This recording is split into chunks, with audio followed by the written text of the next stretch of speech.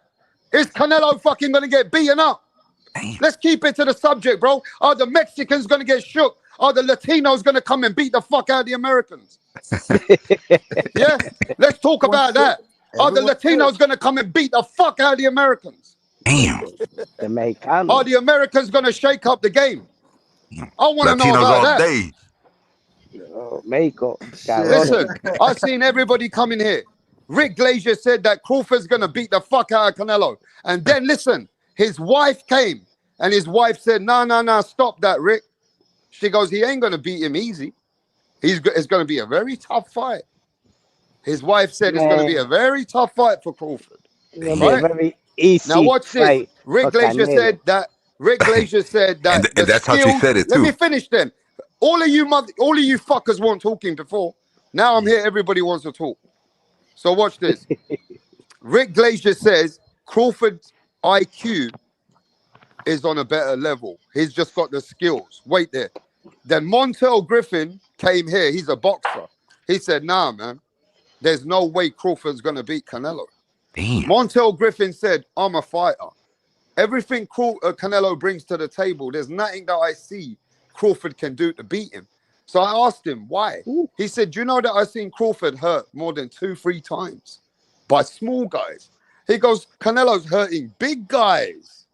He goes, "This ain't what people think it is." So either you agree with the boxer or you agree with Rick Glazier, the agent. It's The one or the boxer. other. Rick Glizzle. Rick looked It's like he one was or the eating a other, bro. glizzy. Not for nothing.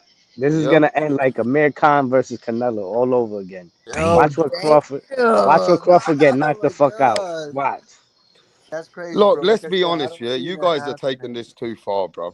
Canelo's already been disrespected and put in the dirt before the fight's even started, right? Canelo is not the man that people ever think he was. They don't respect Canelo like they used to either. Canelo Alvarez right now is not respected like he should be, okay? That's why a lot of people believe Bud can beat him. Have a good one. You Canelo mean ain't the you mean fighter want that to beat he him? ever You mean was. want to beat him? Man, but Bo Mac is gonna throw in that towel with cheese doodles all over it. Watch. Damn. It See, has Listen, got hot Cheeto that's stains where all the over other it. side of it listen. is from a cheese Why? doodle bag. Why is Canelo Canelo? has been disrespected by both fan bases. At the end of the day, both of these guys are going to be turning back the clock as far back as they can because they're taking this fight very, very serious. And I believe Crawford it's That's going to going be right. an night night. excellent fight because both fighters are being disrespected by both fan bases. But it's That's okay. right. But there's nothing wrong with Crawford. I mean, Cheetos. I'm not disrespecting Bud. I'm just saying, like, I see this as a Charlo fight. I don't see Bud doing anything But that Charlo is not Anything. Bud. Charlo is but not Bud, and Bro, he's Charlo. You're proven that right. he's You're not Bud. right. Charlo's not Bud. He's younger. He's younger than Bud, and he's yeah. bigger than Bud. Yeah, Yeah, and he was and he had to bigger. fight two fighters two times, two different fighters two times to be able to Charlo's get the the win because he Charlo's could not younger do than the Bud, figure him out of the first time And because he he was does not and he's have the the bigger ability fighter than to Bud. do a good job of in-fight adjusting. So that's why he had to fight Castellano twice. That's why he had to fight Harrison twice. So we're gonna go off of him being bigger and all that, but he can't even beat Castellano the first time. He couldn't beat Bro, Harrison the first time. Crawford He Okay, can't had I'm to even. gonna fight go He both of one could these by barely guys one. to beat be able to do Magic I'm that. Mall. gonna go I don't one see by no one. Crawford history could of barely Yeah, Terrence beat Crawford Magic having to Mall. I'm do that. gonna bro. I I'm don't I'm see gonna Terrence Crawford talk one having the by one history to of having each to do that. person in the panel. Yeah, because so everybody can talk this way. The fight within the foundation of boxing has got it 52% or 53-47 Crawford. Is that a respected? Would you say that's respected or disrespected? Nah, Disrespect. I Say think that it's again. I Punch, let think me it's ask Punch Strong. I think Punch, it's do you think that expected. Canelo has been disrespected in the way that boxing is leading up to this fight? Of course. I can't hear you, Punch. He said, "Hell's yeah." I can't hear I him. said, of course. Okay. But Yo, Kerpo, you think the boxing business is disrespecting Canelo with the odds and all that? Yeah, for You think it's sure, a bit too for close? sure. Yeah, yeah. Okay. Brim, do you think it's too close, Brim, on the betting odds? Uh, Honestly. I expected it to be a little bit wider, but it's not, I didn't expect. I never came into it thinking it would be a big wide gap because it's based on Bud's accomplishments as well. So if you just take his accomplishments and then put it to the fight, even though he's moving up 2 weight classes and should be the underdog, I don't think it should be a wide gap. Because if Bud can take Canelo's hard punches, then we got to fight tonight. We got to fight that night. It's going to go down to the wire. So I think the odds are not far off, but it's a little closer. I would probably put Bud at like a +2. You know what I mean? A little bit better odds than the Canelo at a -2. But the odds ain't that far off. So I ain't even trip. Crypto, are the odds right or they're a bit wrong? the odds Hey, of you hear me? the odds of course are wrong. We can only hear But you now, Punch. Okay, okay. but but to be honest, they selling this fight for Crawford. Everybody in America, a lot of these media outlet guys and these fighters are picking Crawford.